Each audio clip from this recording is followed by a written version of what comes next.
शख्सियत के आगे मोदी तो थे ही नहीं। नीतीश कुमार की जो शख्सियत और जो कद था, जो पद था, उनके मुकाबले नरेंद्र मोदी कहीं नहीं ठहरते थे।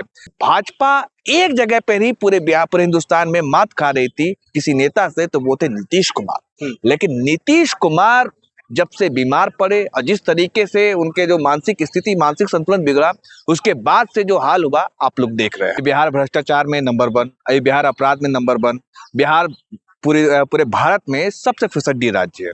तो नंबर 1 तो खैर ऐसे मोदी जी सबको बनाते हैं। जब हरियाणा जाएंगे तो वहां कहेंगे कि मैं हरियाणा को सबसे हिंदुस्तान का नंबर 1 राज्य बनाऊंगा। असम जाएंगे तो असम से कनेक्शन निकाल लेंगे, त्रिपुरा जाएंगे तो वहां से। खैर मोदी जी की तो पुरानी आदत है, जो मतलब वहां आप देखिए इजराइल गए तो वहां से उन्होंने कनेक्शन निकाल लिया है कि इजराइल से तो पुराना नाता है। बहरहाल जिस दिन वो पैदा हुए तो मोदी जी, उसे इजराइल का जन्म हुआ था। तो मोदी जी इस चीज में मास्टर माइंड आदमी कि हर जगह से कैसे कनेक्शन निकालना है, कैसे रिश्ता ढूंढना है। ये उनकी जो नीति है ना, जो वो सब लोग जान चुके हैं। बहरहाल अब बात आती है कि बिहार कहाँ है। नीतीश कुमार जो एक वक्त में ऐसे पावरफुल शख्सियत थे और जिनका जनाधार ना केवल बिहार बल्कि पूरे देश में जिस तरीके से था, लोग उनकी लोकप्रियता, जो वाकई जो लोकप्रियता थी, उनको सलाम करते थे क्योंकि वो समाजवादी थे। बीजेपी के साथ रह करके भी उन्होंने जिस तरीके से सेकुलर रहे, दाढ़ी टोपी हर तरीके का जिस तरह से उन्होंने सम्मान किया, तिलक और टोपी को साथ लेकर के चले, वो वाकई काबिले तारीफ थी। और उनका जो सम्मान था वो हर धर्म, हर जाति और हर मजहब के लोगों के बीच था, उनकी स्वीकार्यता थी। लेकिन बिहार में नए युग के तरह पर देखा जाता है, उनका बेटा को उत्तराधिकारी देखा जा रहा है जेडीयू का। कहा जा रहा है जो बाप के जगह पर अब बेटा संभालेंगे बिहार को। ठीक है, तो ये सबसे पहला सवाल तो मोदी जी से ये है कि ये अब पूरी भारतीय जनता पार्टी से क्या था उनका नारा? परिवारवाद के रथ पर 2014 में सवार होकर के आए थे और कहा था कि परिवारवाद को उखाड़ के फेंकना है, खत्म कर देना है। तो नीतीश कुमार के जो बेटे हैं, बताइए कि नीतीश कुमार साहब के जो बेटे आप डिप्टी सीएम बनने वाले हैं, इसमें कोई किंतु परंतु नहीं है। लगभग तय हो चुका है, सब सारी डील हो चुकी है। आप बताइए कि नीतीश कुमार के बेटे बनेंगे डिप्टी सीएम, तो ये क्या परिवारवाद नहीं है? ये जवाब देंगे भारतीय जनता पार्टी के लोग? किस मुंह से ये लोग कहते हैं कि परिवारवाद? अखिलेश यादव पे कहेंगे परिवारवाद, तेजस्वी यादव पे कहेंगे परिवारवाद, राहुल गांधी, प्रियंका गांधी पे कहेंगे कि परिवारवाद की जर्नी है। तो फिर ये बताइए कि नीतीश कुमार के जो बेटे हैं तो वो बन रहे हैं आप डिप्टी सीएम बिहार के, उनकी क्या ये पहचान है? बस यही ना कि नीतीश कुमार के वो बेटे हैं, उसके अलावा क्या उन्होंने संघर्ष किया, क्या लोगों के लिए काम किया, क्या जनसेवा किया? लेकिन वो लोग तो कह रहे हैं जो बिहार को आगे लेकर के जाएंगे, हम उसको प्रमोट करेंगे, उसको हम आगे लाएंगे, उसको हम पद पर बैठाएंगे। अब आपको मैं एक चीज थोड़ा सा 2005 में लेकर चलता हूँ। जब नीतीश कुमार 2005 में पहली बार मुख्यमंत्री बने, 2005 से लेकर 2005 से 2010 में जो उनका कार्यकाल था, जिस तरीके से उनके साथ नाम के साथ जो जुड़ गया सुशासन बाबू, और ऐसे चिपका कि लोग, चाहे विपक्षी पार्टी जो उनके मुखालफिन थे, जो उनका मुखालफत करते थे, वो लोग भी उनकी तारीफ कैमरे के सामने तो नहीं बल्कि कैमरे के पीछे जरूर करते थे कि वाकई एक सीएम है, वाकई एक मुख्यमंत्री मिला है बिहार को, जिसने बिहार का कायाकल्प कर दिया। और बिहार के हर लोगों में उनकी एक जो स्वीकार्यता थी, उनकी एक्सेप्टेंस थी, जिससे बीजेपी बौखलाई हुई थी, घबराई हुई थी। लेकिन नीतीश कुमार 2010 में जब प्रचंड बहुमत के साथ जीत करके आए, वो भी तब जब लालू प्रसाद यादव हट्टे कट्टे थे, पूरी तरीके से एक्टिव थे पॉलिटिक्स में और जनसभा को संबोधित करते थे।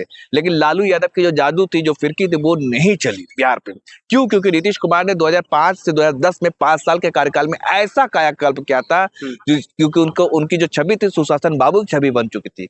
लेकिन उनकी नजर पड़ गई कि हमें अब प्रधानमंत्री बनना है, बिहार से कदम अपने खींच लिए दिल्ली की तरफ। यही उनसे मिस्टेक हुई और उनको ये लगा था कि अटल बिहारी आडवाणी के बाद तो मैं ही हूँ एनडीए में सबसे बड़ा नेता। उनकी आपने एक फोटो देखा होगा कि नीतीश कुमार बैठे हैं चेयर पर और नरेंद्र मोदी पीछे से आकर के कुछ कान में कह रहे हैं। ये कद था नीतीश कुमार का। तो नीतीश कुमार को ये लगा था कि एनडीए की तरफ से प्रधानमंत्री का जो कैंडिडेट होगा मुझे घोषित किया जाएगा। लेकिन यहीं पर भारतीय जनता पार्टी ने उनके साथ खेल पासवान को बिल्कुल वो मोदी जी का अनुमान है। मैं भी मानता हूँ कि युवा है, यंग है, डायनेमिक है, बेहतरीन बोलते हैं, अच्छा वक्ता है, दिखने में हैंडसम है, लोगों की उनकी समझ अच्छी है, उनके फादर का अपना एक लीगेसी है। तो भारतीय जनता पार्टी को चाहिए कि अपने हनुमान, जो मोदी जी कहते हैं ना भाई, चिराग पासवान कहते हैं ना कि मैं तो मोदी जी का हनुमान हूँ, तो मोदी जी अपने हनुमान को बनाए। मैं तो मांग करता हूँ कि युवा है, बनाए उनको मुख्यमंत्री, मानेंगे बात, लगता है आपको? चिराग पासवान क्या बिहार को आगे लेकर जाएंगे अगर उनको मुख्यमंत्री का अगर मौका दिया जाए? अरे भाई साहब, आपको मैं बता दे रहा हूँ कि भारतीय जनता पार्टी कहते हैं ना कि जो जिस दर्द से कराह रही थी, जिस चीजों का सपना पता नहीं मतलब कहा बरसों से पाली हुई थी कि बिहार में अपना मुख्यमंत्री होगा, बिहार में अपना मुख्यमंत्री होगा, बार बार बयान सुनते थे। लेकिन नीतीश कुमार के रहते जब तक वो अपने होश में थे, जब तक उनका मानसिक संतुलन सही था, जब तक वो पूरी तरीके से स्वस्थ और तंदुरुस्त थे, तब तक भारतीय जनता पार्टी की दाल नहीं गली। और जब चाहा नीतीश कुमार ने तब भारतीय जनता पार्टी का बाह मरोड़ दिया, उनको जो है पलने नहीं दिया। तो सांप्रदायिक आप बिहार में सांप्रदायिक ताकत उस तरह से मतलब नीतीश कुमार के रहते हुए फल फूल नहीं सकी।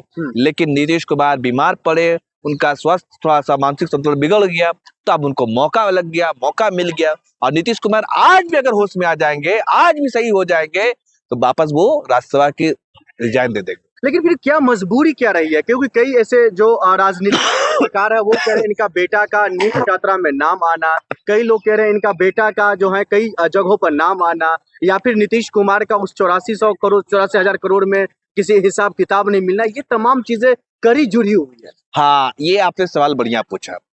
भारतीय जनता पार्टी क्या करती है कि ब्लैकमेल करती है। पहले आपने शुरुआत किया परिवारवाद से कि परिवारवाद का तो अब हवा खत्म हो गया, जो जनाजा था वो निकल गया कि भाई ज्योतिराज सिंधिया कहाँ है, उनके पिता माधवराव सिंधिया किस में थे? कांग्रेस में थे। ज्योतिराज सिंधिया कहाँ थे? कांग्रेस में थे। आप कहाँ चले गए? भाजपा में। अनुराग ठाकुर कहाँ है? अनुराग ठाकुर किस पार्टी में है? और ये देखिए वसुंधरा राजे से लेकर के तमाम उनके बेटे और तमाम जो दिग्गज बड़े हुए चिराग पासवान, तमाम लोग जो है आप नीतीश कुमार के बेटे। तो परिवारवाद का कहानी खत्म, जनाजा निकल चुका है। अब भारतीय जनता पार्टी अगर बोलेगी तो जनता में भरोसा नहीं होगा। ये उनके मुंह बोलने से उनके मुंह पे जो ना चेहरे पे ये उल्टा ब्लैकमेल करके उनको। अब आप सुनिए, आप आइए। दूसरा था इनका भ्रष्टाचार पे जीरो टॉलरेंस कहते थे। क्या कहते थे कि भ्रष्टाचार पे हमारी जीरो टॉलरेंस की नीति है। ये मोदी जी की, ये भारतीय जनता पार्टी कहती थी। आपको पता है कि हालांकि आप तो हमारे अजीत दादा रहे नहीं, तो अजीत दादा चक्की पिसिंग 70,000 करोड़ का मामला था, वो क्या हुआ? वो कब वाशिंग मशीन में धुल गए। फिर वही शुभेंदु अधिकारी को जेल में भेज रहे थे चिट फंड घोटाले में, वो भारतीय जनता पार्टी में चले गए। तो जितने नेता थे जिनके ऊपर दाग था, जिनके ऊपर धब्बा था भ्रष्टाचार का, वो सब भारतीय जनता पार्टी के वाशिंग मशीन में धुल करके पाक और साफ हो गए। तो ये इनका परिवारवाद, इनका भ्रष्टाचार, दोनों तरीके से इनका जनाजा निकल चुका है। अब रहा ब्लैकमेल का सवाल, बिल्कुल सही बात है। आखिर जो ईडी सीबीआई का छापा पड़ता था कि भाई आप इतने चोर हो, भ्रष्टाचारी हो, जैसे ही भाजपा में गए आप सही हो गए, तो ये ब्लैकमेल ही तो कहेंगे इसको। जी। तो आपने जो सवाल उठाया कि नीट छात्रा का मामला, तो दबी जुबान ये बातें हैं। एक पूर्व आईपीएस अधिकारी है बिहार के, उन्होंने ये बात कही थी, और कई अमिताभ दास जी ने, और कई लोगों ने कहा था कि नीट छात्रा में नाम आ रहा है। मैं कल एक सांसद के पास बैठा हुआ था, मैं नाम नहीं लूंगा, उन सांसद ने भी कहा कि हो सकता है कि ये बात हो, डर दिखाया गया हो सीबीआई का, और जो घोटाला हुआ है, इस तमाम चीजों को लेकर के भाजपा ब्लैकमेल करती है। ब्लैकमेल क्या होगा? और नीतीश कुमार कभी समझौता नहीं करने वाले थे, लेकिन नीतीश कुमार समझौता करने पर मजबूर हुए क्योंकि उनको ये सब चीज का डर दिखाया गया। तो ये कोई बड़ी बात नहीं है। भाजपा उदाहरण बहुत सारे हैं।